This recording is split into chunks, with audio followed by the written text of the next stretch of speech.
Okay, let's say we go back in time to first century Jerusalem, and we go to some Sadducees there, and they have their Torah and their Tanakh, and we walk up to him and we're like, "Hey, the Messiah is here, is Jesus, and he's gonna die for you, or he died for your sins on the cross." What are they gonna say to that? Is this gonna be what are they gonna say?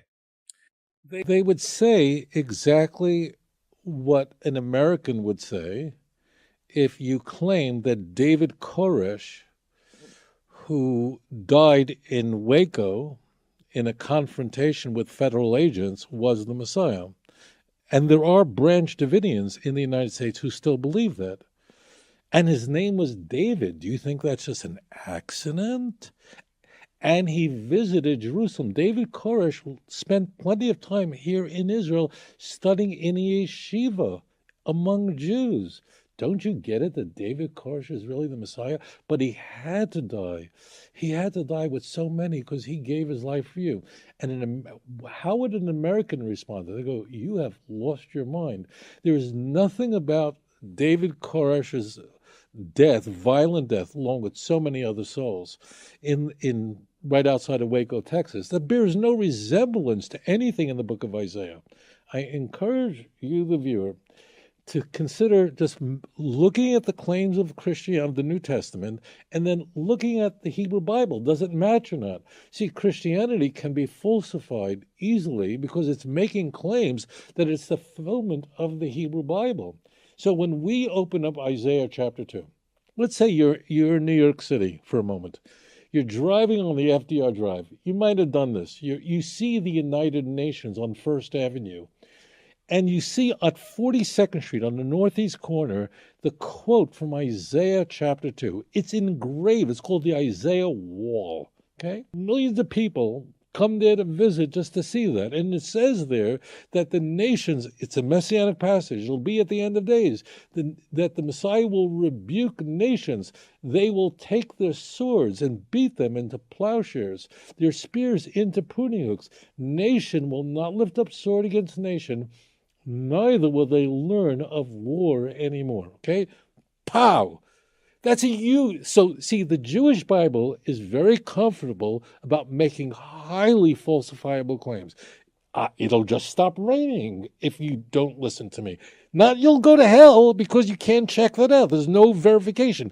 If you are not loyal to the God of Israel, I'm going to send you into exile 70 years. That's highly falsifiable. And then they're going to be exiled again. It's going to be a long exile, but you are going to return to Jerusalem. Those are the kinds of claims that whoever wrote the Jewish Bible is making.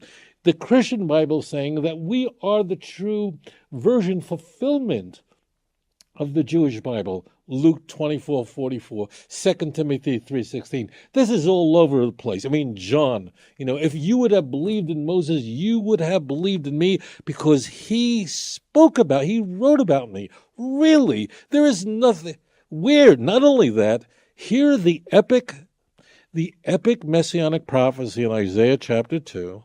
I mean, Isaiah chapter 2, these are so famous that even the United Nations, I'm not a fan, okay? But even the United Nations has it on a wall, okay?